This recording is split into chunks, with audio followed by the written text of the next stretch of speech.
In the heart of Brooklyn, where gentrification battles with tradition on every corner, there's a truth most people never see. Sometimes the smallest gestures create the biggest transformations. This is a story about dignity, respect, and how one morning changed everything for people who had almost given up hope. But nothing here is what it seems at first glance. Before we begin, let us know in the comments where you're watching from. We love connecting with viewers around the world. And if you enjoy stories that touch the heart and make you think, subscribe to our channel so you don't miss the next incredible narratives we have prepared for you. The morning of October 23rd arrived cold and gray in Brooklyn. Marcus Thompson stood inside Cornerstone Fitness, watching raindrops race down the front window. At 47 years old, his broad shoulders carried more than just muscle. They carried the weight of 15 years building this place from nothing, and now the crushing reality that it might all disappear. The gym smelled of rubber mats and determination. It wasn't much to look at. Mismatched weights lined one wall, some pieces of equipment held together with duct tape and prayer. The paint on the walls had faded from bright blue to a tired gray, but to the people of this neighborhood, it was sacred ground. Marcus ran his hand across the reception desk, feeling every scratch and dent. His daughter Keisha had carved her name into the corner when she was 8, the same year he'd opened. Now she was in college, studying business, believing her father's dream would still be here when she graduated. The door chimed. Marcus looked up, expecting to see Jerome, his morning regular, who never missed a day despite working 2 jobs. Instead, a woman stepped inside who made the shabby gym look even shabbier by comparison. She was in her early 30s, strikingly beautiful, with dark hair pulled back in a sleek ponytail. Her workout clothes probably cost more than Marcus's monthly rent. Everything about her screamed money, from her designer sneakers to the smartwatch on her wrist that likely tracked more data than NASA. Marcus felt his stomach tighten. He'd seen this before. Developers sent people to scope out locations before making lowball offers. His landlord had been hinting for months that someone wanted to buy the building. "Good morning,"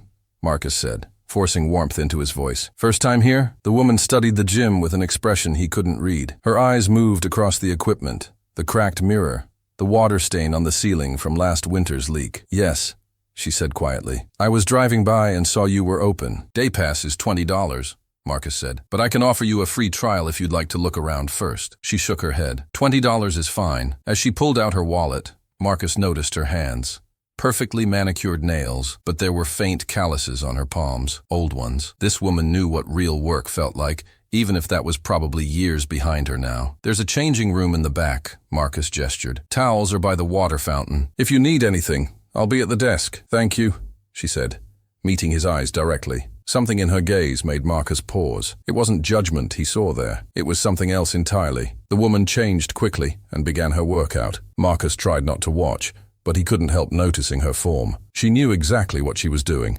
Every movement was precise, controlled. This wasn't someone playing at fitness. She trained like an athlete. Jerome arrived at 6:30, right on schedule. He was a 52-year-old postal worker who'd been coming to Cornerstone since week 1. His handshake was firm as always. "Marcus, my man," Jerome said, then noticed the woman doing pull-ups in the corner. He raised an eyebrow. "New client," Marcus said quietly. "She looks lost," Jerome chuckled, "like a Lamborghini parked in a junkyard." "Be nice," Marcus warned, but he was thinking the same thing. By 7 o'clock, the morning crowd had arrived.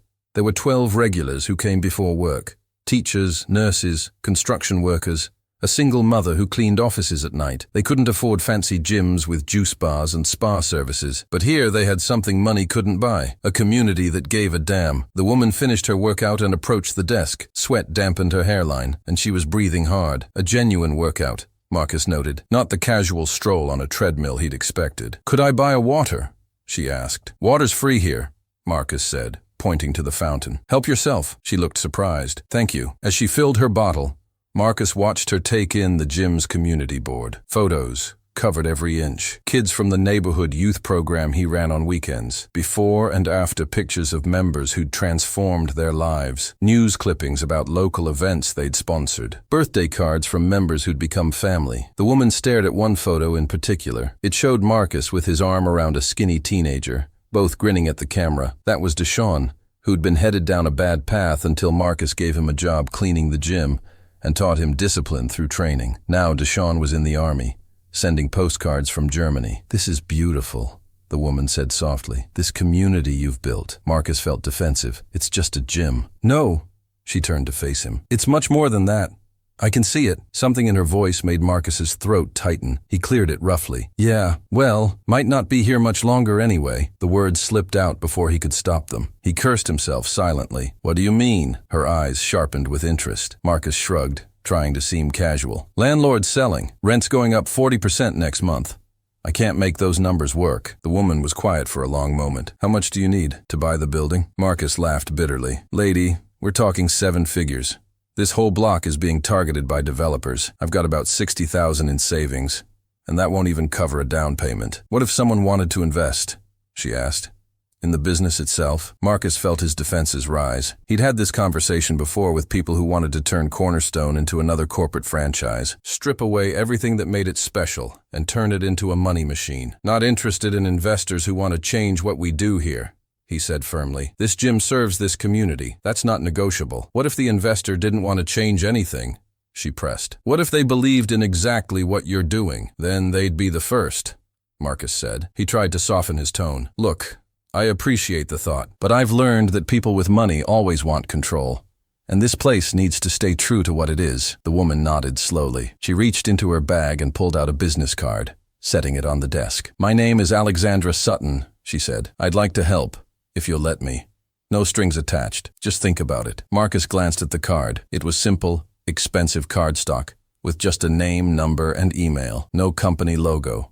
No title. "Thanks," he said, pocketing it without much thought. "Have a good day, Mrs. Sutton." She smiled slightly. "It's Alexandra, and thank you for the workout. I'll be back tomorrow if that's okay." "Doors open to everyone," Marcus said. She left, and Jerome sidled up to the desk. "That was weird, right?" "Yeah," Marcus agreed. "Probably some guilty rich person looking to feel good about themselves." But that night, Marcus couldn't stop thinking about her. Something about the way she'd looked at that community board, the genuine emotion in her voice when she'd called what he built beautiful. Against his better judgment, he Googled her name. His phone screen lit up with results that made his heart stop. Alexandra Sutton, CEO of Sutton Wellness Corporation. Net worth, $2.3 billion.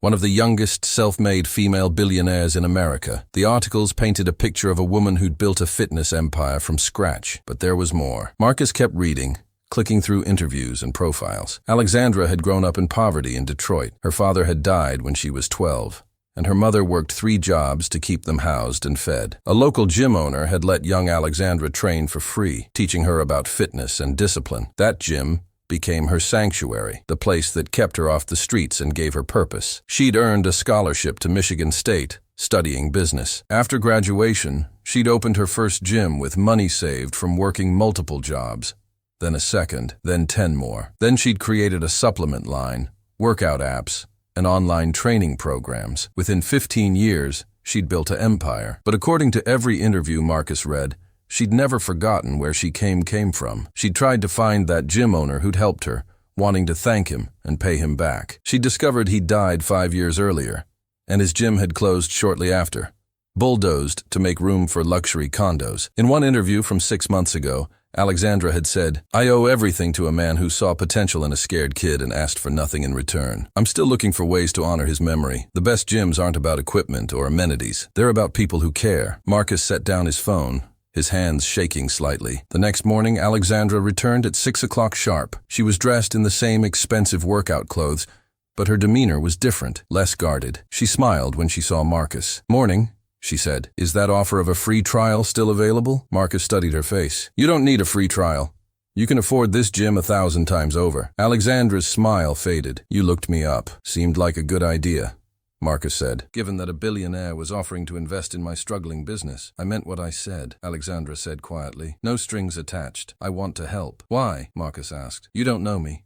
You don't know this place." Alexandra walked to the community board. She touched the edge of Deshawn's photo gently. "I had a gym like this once," she said. "It saved my life. The owner never knew how much he meant to me, and I never got the chance to tell him. When I drove past yesterday and saw this place, saw how real it was," her voice caught.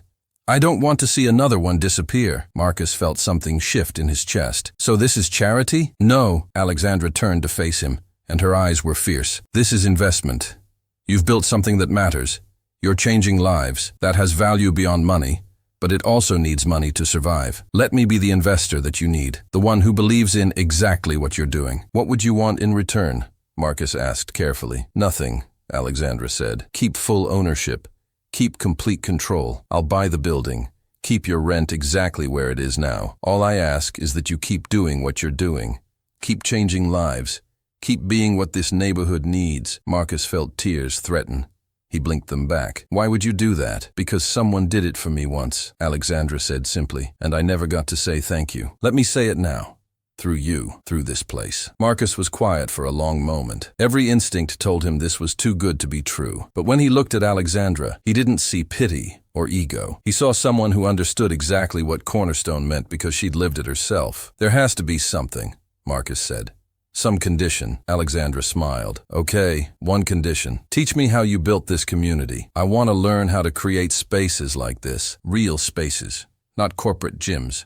Places that matter. You're a billionaire CEO, Marcus said, incredulous. What could I possibly teach you? Everything that matters, Alexandra said softly. Success taught me business, but you've mastered something I'm still learning.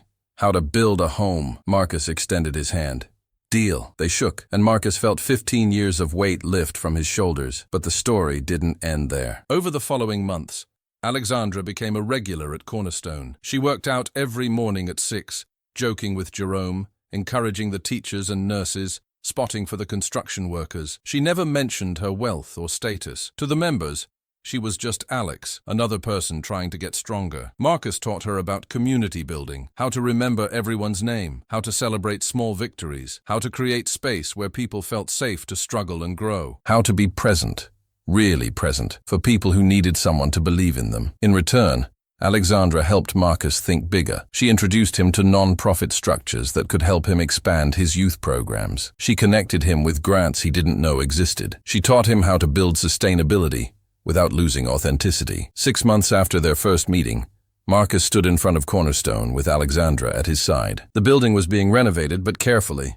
New equipment, fixed ceiling, fresh paint, but the community board stayed exactly where it was. The same mismatched weights still lined the wall. The essence remained untouched. I still can't believe this is real, Marcus admitted. It's real, Alexandra said, and it's just the beginning. I want to do this in 10 cities. 20. Find gym owners like you who are barely hanging on and give them the support to thrive. Create a network of real community spaces. Marcus looked at her in amazement. That's going to cost millions. I have millions, Alexandra shrugged. What good is money if it doesn't honor the people who made you who you are? Jerome walked up, whistling at the renovations. Looking good, Marcus. You finally moving on up. We're all moving up, Marcus corrected. Together. That night, Marcus called his daughter Keisha and told her everything. Her reaction surprised him. Dad, she said, her voice thick with emotion, do you know what you've done? You stayed true to yourself, to your values, and the universe sent you exactly what you needed. That's not luck. That's integrity. Marcus thought about that, about how close he'd come to giving up, about how easily he could have turned bitter or desperate. But he'd kept doing the work, kept showing up for his community, even when it seemed pointless. The real plot twist wasn't that a billionaire saved his gym. The twist was that she didn't save it at all. The gym saved itself by being exactly what it was meant to be. A place where human dignity mattered more than profit. Alexandra simply recognized that value and chose to protect it. A year later, the Cornerstone Community Fitness Network had helped save 17 gyms across the country. Each one kept its identity, its mission, its connection to its neighborhood. Each owner maintained full control. Alexandra funded it all through a foundation she created, named after the gym owner who'd helped her as a kid. Marcus stood at the first annual gathering of network gym owners, looking at faces from Chicago, Detroit, Atlanta, Phoenix, people who'd been drowning and found lifelines, communities that had been threatened and survived. Alexandra addressed the group, her voice carrying across the room. Each of you built something real, something that matters. The world needs more places like yours. Places where people aren't customers, they're family, where profit isn't the only measure of success, where human dignity comes first. After the speech, a young gym owner from Baltimore approached Marcus. Is it true she just walked in one day? No warning? Marcus smiled, remembering that rainy October morning. Yeah, best $20 day pass I ever sold. What do you think made her choose you? the young owner asked. Marcus considered the question. I don't think she chose me. I think she recognized something she'd lost and wanted to make sure no one else lost it too. Sometimes the smallest acts of dignity create the biggest ripples. That night, Marcus sat in his office, looking at the photo of himself and Deshawn. His phone buzzed. A text from Deshawn. Coming home on leave next month. Jim better still be there. Marcus smiled and typed back, it'll be here. Always. He thought about how close he'd come to losing everything. How one person's kindness, multiplied by time and circumstance, had transformed not just his life, but an entire network of communities across the country. The beautiful billionaire had indeed been well served at his small gym, but the real service had happened 15 years earlier, in a different gym, in a different city, when a man whose name most people forgot chose to help a scared kid for no reason other than kindness. That kid grew up to become Alexandra Sutton, and she'd spent her fortune trying to pay forward a debt that could never truly be repaid, only passed on. In the end, Cornerstone Fitness wasn't saved by money. It was saved by the same thing that had built it in the first place, the radical idea that everyone deserves dignity, support, and a place to belong. Alexandra just made sure that idea could survive in a world that too often forgets its value. The gym's fate changed not because of wealth, but because someone with wealth chose to use it to protect something priceless. And in doing so, she taught everyone watching that the truest measure of success isn't what you accumulate, but what you preserve for others. Marcus locked the gym that night, running his hand across the doorframe one last time. Tomorrow, the morning regulars would arrive. Jerome at 6:30, the teachers and nurses at 7. The single mother who cleaned offices would squeeze in a quick workout before picking up her kids. Alexandra would probably stop by. Just another member of the family. The rain had returned, pattering softly against the windows. But inside Cornerstone Fitness, everything was warm and solid and safe. A sanctuary built on respect, maintained by dedication, and protected by someone who understood that the best investments aren't measured in returns, but in lives changed. And somewhere in Detroit, in a lot where a gym once stood, flowers grew wild. No one tended them, no one knew who planted them, but every spring, they bloomed bright and strong, fed by roots that ran deep into soil enriched by sweat, tears, and transformation. Some legacies can't be bulldozed. They just find new ground to grow in, waiting for someone who remembers to water them again.